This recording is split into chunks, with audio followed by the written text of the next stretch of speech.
I'm Joshua, and I built such a wonderful temple for the India society in Ghana.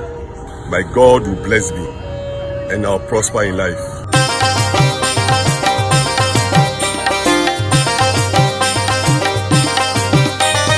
Hare Krishna,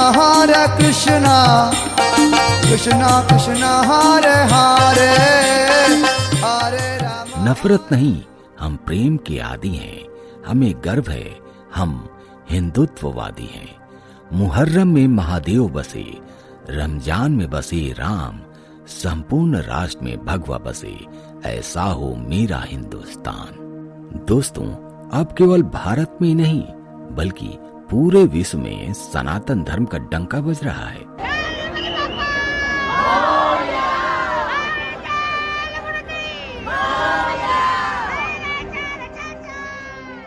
विश्व भर में सनातन धर्म का प्रचार कई वर्षों से किया जा रहा है। अधिकांश लोगों ने जो अन्य धर्म से नाता रखते हैं, उन्होंने हिंदू धर्म को खुशी खुशी अपनाया है।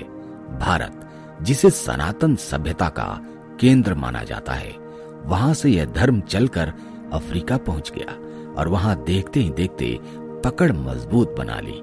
आपको यह जानकर आश्चर्य होगा कि पश्चिमी अफ्रीकी देश घाना में हिंदुओं की संख्या लगातार बढ़ते जा रही है।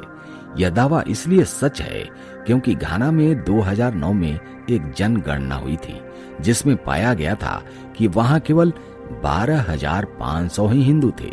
जिसके बाद 2010 में हुई जनगणना में ये पाया गया कि ये संख्या बढ़कर लगभग दुगनी यानी 25,000 हो गई थी। और आज की डेट में घाना में लगभग 2.5 लाख अफ्रीकी हिंदू रहते हैं। दोस्तों, आपको जानकर हैरानी होगी कि घाना देश में रह रहे हिंदू वहां सभी प्रथाओं का पालन करते हैं जो आम तौर पर सनातन धर्म में किया जाता है। वहां के हिंदुओं में मांस का सेवन वर्जित है। यह नियम उन्होंने अपनी इच्छा से बनाया है, क्योंकि किसी जीव को मारकर खाना सनातन धर्म में स्वीकार नहीं किया जाता। यह बात इसलिए खास है क्योंकि घाना के मूल निवासी बिना मांस के रह नहीं सकते। उनमें भी गाय के प्रति उतना ही सम्मान है जितना भारत में हिंदू धर्म में किया जाता है। यह बात भी इसलिए अलग है क्योंकि मूल घाना के परिवारों में दिन में एक बार गाय के मांस का सेवन जरूर किया जाता है। घाना में यह बात भी खास है कि सभी ने अपने मूल पहचान को छोड़कर हिंदू धर्म को अपना लिया है। न ही उन पर धर्म परिवर्तन के लिए किसी प्रकार का दबाव डाला गया और न ही ऐसे किसी मुहिम को शुरू किया गया। उन्होंने हिंदू धर्म को अपनी इच्छा से चुना है। सनातन धर्म के सभी नियमों का पालन भी अपनी इच्छा से कर रहे हैं। दोस्तों, अब मन में सवाल ये उठ रहा होगा कि आखिर घाना में इतने सनातनी कैसे हो गए? आखिर इतने सारे लोगों ने सनातन को कैसे अपना लिया? तो हम आपको बता देना चाहते हैं कि हिंदू धर्म घाना में एकाएक विकसित नहीं हुआ। इसके पीछे एक ऐसा समूह है जिसने हिंदू धर्म की विशेषताओं को लोगों तक पहुंचाया, जिससे अफ्रीकी लोगों में हिंदुत्व के प्रति श्रद्धा उत्पन्न हुई। घाना में हिंदू धर्म को स्थापित करने वाला वो सिंधी समूह था जो भारत से अंग्रेजों द्वारा किए गए विभाजन के बाद घाना में शरणार्थी के रूप में बसने आ गए थे। उसके बाद स्वामी घनानंद सरस्वती के नेतृत्व में घाना हिंदू मठ द्वारा सनातन प्रचार प्रसार को आगे बढ़ाया गया।